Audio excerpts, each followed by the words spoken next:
Everyone, I'm Secretary of Defense Mark Esper. It's an honor to join you for this year's Air, Space, and Cyberspace Conference. Thank you to the Air Force Association for hosting an important event that brings together the world's finest aerospace leaders and professionals. First and foremost, I'd like to wish a happy birthday to the United States Air Force. For 73 years and counting, you have provided our nation with unlimited reach, unmatched power, and unyielding vigilance across the globe. As we look toward the next 7 decades and beyond, emerging technologies are fundamentally altering the character of warfare. Our air, space, and cyber personnel will be at the forefront of tomorrow's high-end fight. In the years ahead, wars will be fought not just on land and sea, as they have for thousands of years, or in the air as they have for the past century, but also in outer space and cyberspace in unprecedented ways. Preparing for this requires modernizing our force for high-intensity conflict.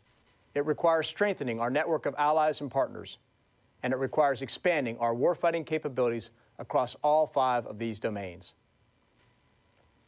In this era of great power competition, we cannot take for granted the United States' long-held advantages. The Air Force, in particular, has maintained uncontested air superiority for decades, with persistent intelligence, surveillance, and reconnaissance, and precision airstrikes anytime, anywhere.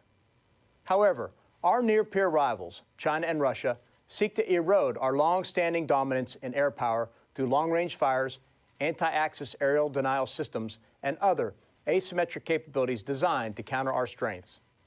Meanwhile, in space, Moscow and Beijing have turned a once peaceful arena into a warfighting domain.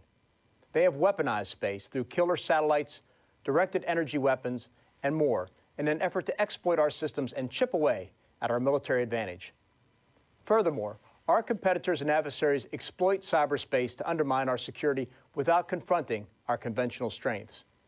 They do this all in an increasingly gray zone of engagement that keeps us in a perpetual state of competition. The National Defense Strategy guides us as we adapt the force to this challenging, complex security environment by, first, divesting from legacy systems, second, reinvesting in our highest priorities, and third, making the tough choices required to break from the status quo and continue outpacing the competition.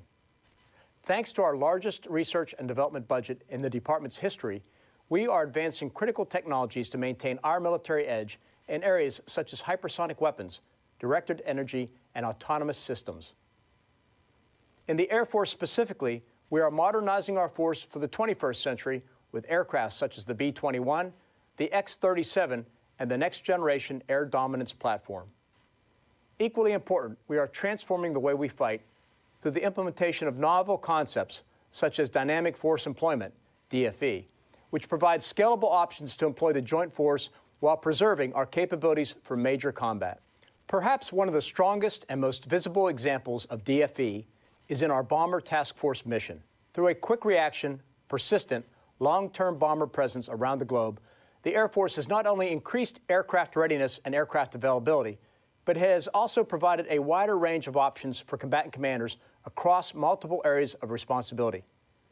For example, in our priority theater, the Indo-Pacific, B-1s and B-2s from multiple bases, along with F-15s and F-35s, recently conducted joint maneuvers with Japanese fighters as part of a large force exercise with the USS Ronald Reagan Carrier Strike Group. And just a few weeks ago, 6 B-52s overflew all 30 NATO countries in a single day, integrating with a wide array of Allied fighters to demonstrate our ironclad commitment to the NATO alliance. These are just 2 examples of how dynamic force employment provides strategic predictability to our allies while remaining operationally unpredictable to our foes. In order to realize the full potential of this and other novel concepts, we must be able to exchange and synchronize information across systems, services, and platforms. And we must do so seamlessly across all domains. The Department of the Air Force is leading on this front with the advancement of Joint All-Domain Command and Control, JADC2. As a key enabler in modernizing how we fight, JADC2 supports one of our top goals under the NDS, the development of a joint warfighting concept, and ultimately doctrine that will drive our transition to all-domain operations. Many of you have seen this firsthand with recent on-ramps of the Advanced Battle Management System. This program is charged with creating the military's Internet of Things and will integrate the joint force into a cohesive battle network with the ultimate goal of linking any sensor to any shooter on the battlefield in real time. For these breakthroughs to succeed in any future conflict, particularly in a high-end fight with a near-peer competitor, we must maintain superiority in the ultimate high ground, space. 1 year ago, we established United States Space Command as a unified combatant command to enable us to defend our national security interests in space. Then, we stood up the U.S. Space Force, charged with developing a cadre of warriors who are organized, trained, and equipped to compete in the space domain. The Space Force has already come a long way. It submitted an independent budget for fiscal year 2021. It commissioned 86 graduates from the U.S. Air Force Academy, and it released its first doctrine titled Space Power. Finally, in June of this year, the Department published the Defense Space Strategy, the first of its kind guidance to achieve a secure, stable, and accessible space domain, now and in the decades to come. As we prepare the joint force to defeat the threats of tomorrow, it's clear that these challenges have expanded well beyond the traditional conception of warfare into the cyber realm. To deter these hybrid threats, our digital modernization strategy guides our efforts to improve our cyber capabilities and policies, to develop game-changing technologies such as artificial intelligence and 5G, and ultimately to move the warfighter into the cloud. A tremendous amount of this work is already underway. For instance, we recently appointed a chief data officer charged with using DoD's vast streams of data to enhance joint warfighting, support senior leader decisions, and improve business analytics. Additionally, in January, we implemented cybersecurity standards for defense contractors, large and small, to safeguard our supply chain and prevent malicious cyber actors from penetrating our defense industrial base.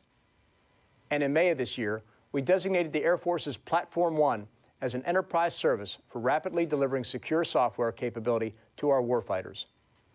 The Air Force is also on the leading edge of our efforts to harness the transcendent power of artificial intelligence. In collaboration with academia and industry, the Air Force's AI Accelerator program is able to rapidly prototype cutting-edge innovation. For example, the AI technology used to speed up the F-15EX acquisition program. Thanks to these and other efforts, such as the creation of AI ethics principles, the DoD is establishing itself as the global leader in the responsible development and use of artificial intelligence. At the same time, we are collaborating closely with our industry and interagency partners on the development of 5G, a transformational technology that provides lightning-fast, ubiquitous connectivity. Over the past few months, our Spectrum team has been hard at work developing a mid-band sharing solution that facilitates 5G development in the private sector, while also allowing the Pentagon to use that spectrum to meet national security requirements. This technology can enhance something as simple as virtual reality training, or as ambitious as the connectivity of systems for JADC2. The Air Force is again leading the way with a number of 5G experiments that will assess spectrum sharing, improve aircraft mission readiness, and enable air, space, and cyberspace lethality. Lastly, at the intersection of several of these technologies is the Department's move toward digital engineering.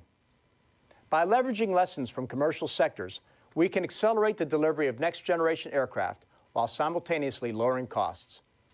In doing so, we will transform our 20th century acquisition model to compete against high-end threats in the 21st century.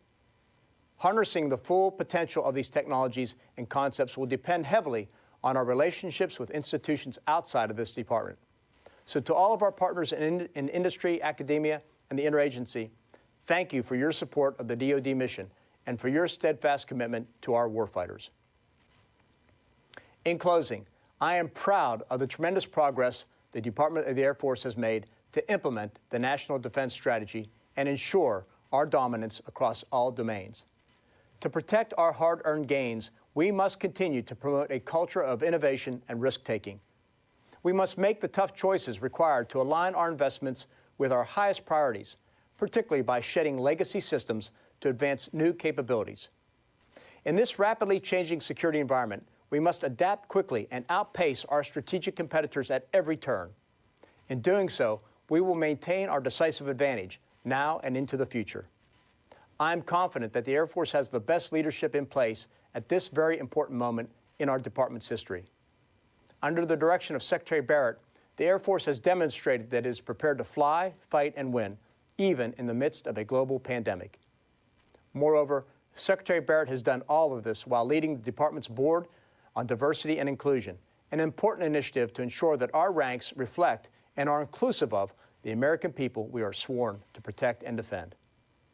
Thanks also to our Air and Space Force leaders, General Brown, General Raymond, Chief Master Sergeant Bass, and Chief Master Sergeant Toberman. I know that our airmen and space professionals will continue to thrive in your capable hands. Finally, I want to thank the men and women of the Department of the Air Force for all that you do to keep our nation safe. You've earned the title of World's Greatest Air Force, and now also Space Force, not just because of your warfighting skills and technical capabilities, but also because you're an all-volunteer team of patriots committed to defending our great nation, our Constitution, and our most sacred rights and freedoms. By executing your mission, grounded in the core values of integrity, service, and excellence, you will ensure our United States military remains the world's best, strongest, and most capable fighting force now and in the decades to come. Thank you.